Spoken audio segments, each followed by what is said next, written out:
जय हिंद दोस्तों, मैं हूं आपका साथी परवेज अहमद। आप देख रहे हैं द पॉलीग्राफ। आज चुनावी एक्सप्रेस निकली है। हम लोग निकले हैं बाराबंकी से। हम लोगों ने पहले सदर को कवर किया, उसके बाद हम लोग रामनगर विधानसभा क्षेत्र गए, उसके बाद दरियाबाद और रुदौली, 4 क्षेत्रों को हम लोगों ने देखा, वहाँ के लोगों का हालचाल देखा। और उसके बाद जो हम लोग निकले थे तो बहुत ज़बरदस्त कड़ाके की ठंड पड़ रही थी। हम लोगों के जो गेटअप है उससे आप समझ सकते हैं, लेकिन फिर बाद में रास्ते में धूप मिल गई। ये धूप छाँव का जो खेल है ये आम जिंदगी में भी चलता है और सियासत में भी चलता है। हमारे साथ आज जो है एक चुनावी विश्लेषक हैं, बहुत मशहूर सहाफ़ी भी हैं, फजल इनाम मदनी साहब। आप हैं, आपका बहुत बहुत स्वागत है। मदनी भाई, आज हम लोगों ने काफ़ी कई विधानसभा देखी।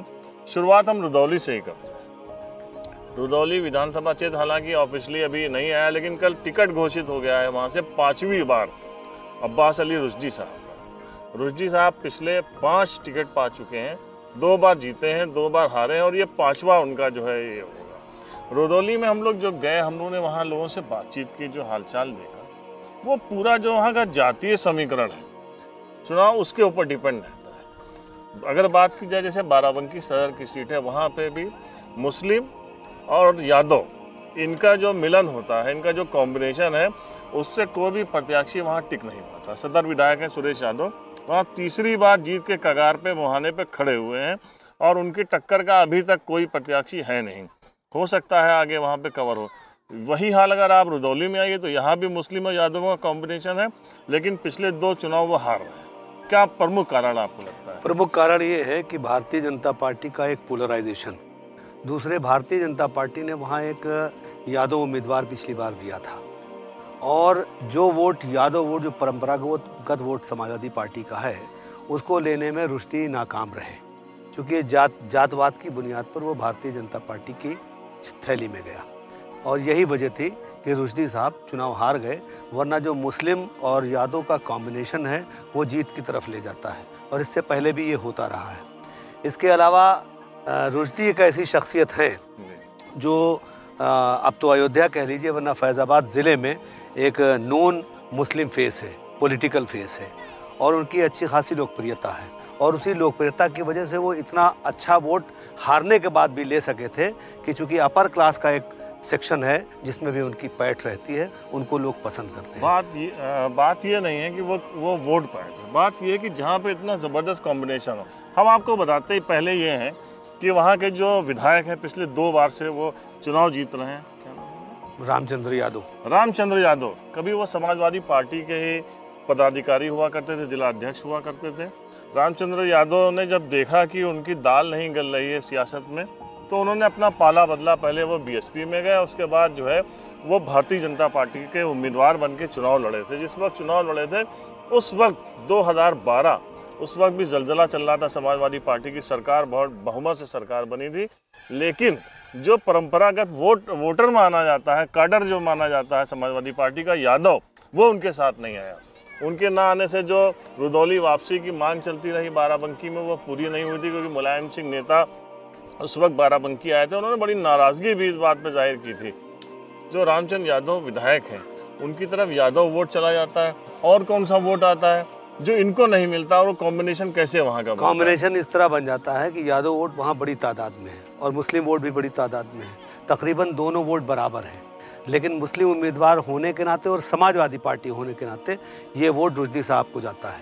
लेकिन यादव वोट पिछली बार इसलिए गड़बड़ाया कि यादव उम्मीदवार था, और ये उम्मीदवार सिर्फ भारतीय जनता पार्टी का उम्मीदवार ही नहीं था, बल्कि जनता में खासी मकबूलियत उसकी रही है, और वो अपनी बरादरी में वोट को डेंट करने में बहुत कामयाब हो गया। यही वजह थी कि रुश्दी साहब जो हैं वो चुनाव हार गए। ये जो चुनाव है फजल साहब जी, इस चुनाव में अगर ये बिखराव होता है, और जो समाजवादी पार्टी का जो वोट है और यादव अगर फिर जाता है, तो सिर्फ मुस्लिम के सहारे कैसे जीत पाएंगे? हम मुस्लिम के सहारे रुश्दी साहब चुनाव नहीं जीत सकते हैं। जिस तरह का माहौल पिछली बार रहा है उस तरह का नहीं होना चाहिए, और ये समाजवादी पार्टी क़यादत को भी सोचना चाहिए कि हमारा वोट जो परंपरागत है वो कैसे हमारे उम्मीदवार को मिले। अच्छा, हम लोग जैसे आज गए वहाँ से, हम लोगों ने लोगों से बात की, तो ये जो यादव बरादरी बैकवर्ड में और यादवों में थोड़ा सा एक बार ये चलन चला है कि अखिलेश यादव को वापस लाया जाए, मुख्यमंत्री बनाया जाए, तो क्या इसका कुछ फ़ायदा मिलेगा? नहीं, इसका फ़ायदा मिलेगा, इसका फ़ायदा मिलेगा। ये जो रुझान है इसका फ़ायदा ज़रूर मिलेगा, और इसीलिए मैं ये बात कह रहा हूँ कि वहाँ पार्टी क़यादत को भी ध्यान देने की ज़रूरत है। इस रुझान का फ़ायदा मिलेगा और रुश्दी जीत की तरफ जा सकते हैं। और अगर ये फिर से वही हुआ और यादवों का जो है वो बड़ा तबका अगर उनसे कट गया तो फिर ये चुनाव बड़ा मुश्किल हो जाएगा। बहुत मुश्किल हो जाएगा, वो लोकप्रियता के बावजूद चुनाव लूज़ करेंगे। अच्छा, ये एक चीज़ मैंने देखी वहाँ पे कि ये दोनों ही लोग, चाहे वो रुश्दी हो या जो है भाजपा के जो विधायक हैं, इन दोनों की लोकप्रियता अभी भी वहाँ पे कायम है। हाँ, लोकप्रियता कायम है। लोग जनता के बीच में बराबर रहते हैं, तो जनता के बीच में रहने का फ़ायदा इन लोगों को रहता है। रुश्दी जो है वो 5 साल नहीं रहे हैं विधायक, लेकिन जनता के बीच में रहे हैं। रामचंद्र यादव विधायक रहे हैं और हर तरह के तबके में उनकी पैठ है। वो मुसलमानों में भी मकबूल हैं, लेकिन जाहिर है कि मुस्लिम वोट तो भारतीय जनता पार्टी में जाने से रहा, इसलिए उनकी मकबूलियत है। तो रुदौली से हम लोग जब वापस आए तो पहुँचे दरियाबाद। दरियाबाद जो है वो बड़ा इम्पोर्टेंट जो है विधानसभा क्षेत्र है। कभी ये दरियाबाद जो है वो मुख्यालय हुआ करता था, बाराबंकी जनपद का मुख्यालय दरियाबाद हुआ करता था ब्रिटिश पीरियड में, क्योंकि लखनऊ से दरियाबाद की जो दूरी थी वो काफ़ी होती थी, तो ब्रिटिश पीरियड में ही इसको जो है शिफ्ट किया गया। और बाराबंकी पहले वहाँ बंकी जो टाउन एरिया हुआ करता था उससे मिला हुआ ये शहर जहाँ पे इन्होंने मुख्यालय बनाया, तो अंग्रेज़ों ने उसको प्रचलित है ये बात कि उसको बड़ा बंकी किया, और वही बड़ा बंकी धीरे धीरे वो अंग्रेजी में लिखा गया था तो वो बाराबंकी हो गया। ये काफ़ी चीज़ें प्रचलित हैं कहा जाता है। तो दरियाबाद जो है ये बड़ी इम्पोर्टेंट जगह रही है। दरियाबाद में फजल साहब आपसे एक जो हम लोगों ने यहाँ पे लोगों से बातचीत की, उससे एक सिनेरियो जो है वो हम लोगों के सामने उभर के आया है। वो बड़ा लोगों ने बताया कि यहाँ पे जो यहाँ की पॉलिटिक्स है वो हमेशा लोकल लेवल पे उलझी रही। लोग कभी किसी के समर्थक रहे, कभी किसी के समर्थक रहे और उनको वोट देकर जिताते रहे। जब मौका आया, ये बड़ा अच्छा मौका आया था, जो महंत जी थे उस वक्त बाराबंकी के जो विधायक भी रहे और जिला पंचायत के अध्यक्ष भी रहे, महंत जी उनकी तूती बोलती थी। उनकी जो छोटे भाई थे आरबी दास साहब, उनकी मिसेस यहाँ से चुनाव लड़ी थी दरियाबाद से, लेकिन उस वक्त वो भी लोकल पॉलिटिक्स के शिकार हो गई, जिसकी वजह से जो डेवलपमेंट दरियाबाद में होना चाहिए था वो नहीं। 2012 की बात जब हम करते हैं तो 2012 में फजल भाई यहाँ पे जो है केंद्रीय मंत्री थे बेनी प्रसाद वर्मा साहब, स्टील मिनिस्टर थे, उनके बेटे राकेश वर्मा चुनाव लड़ने आए और बहुत सारे वादे हुए थे। बेनी बाबू ने भी कहा था कि यहाँ पे बहुत सारी इंडस्ट्री वो लेके आएंगे, और उन्होंने एकदम नई चीज़ की थी यहाँ पे। जब वो आए तो उससे पहले इतिहास में कभी भी जो स्टील मिनिस्ट्री थी वहाँ से रोड कभी नहीं बनी थी। किसी को पता नहीं होता था कि एक फ़ंड वहाँ पे एक ऐसा भी फंड होता है जो डेवलपमेंट के लिए लग सकता है। और बेनी प्रसाद जी ने यहाँ पे उससे सड़कें बनवाई, यहाँ का जो है जीर्णोद्धार कराया और बहुत सारे वादे किए थे, लेकिन यहाँ की जनता ने उनको नकार दिया। तीसरी बार यहाँ पे एक बार फिर एक बड़े नेता आए हैं, अरविंद कुमार सिंह गोप, जो इस बार चुनाव लड़ेंगे समाजवादी पार्टी से। उनका भी जुड़ाव सीधे मुख्यमंत्री से है, काफ़ी मतलब जो है बड़ी पकड़ रखते हैं।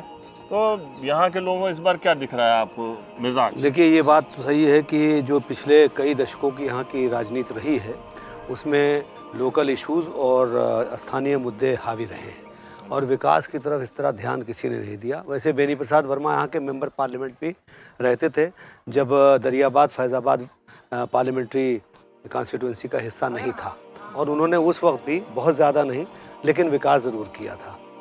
विकास यहाँ पर कोई माने नहीं रखा कई सालों तक, लेकिन अब माहौल पिछले 5 वर्षों में बदला है और लोग ये चाहते हैं कि जो हमारे इलाके का विकास नहीं हो सका तो कोई ऐसा मजबूत लीडर हमारे बीच आना चाहिए जो कम से कम हमारे साथ रहे और इसके बाद विकास करे। तो इस बार जो उम्मीदवार समाजवादी पार्टी ने यहाँ दिया है वो विकास उन्मुखी सोच का भी है और यहाँ लोगों में एक जोश है।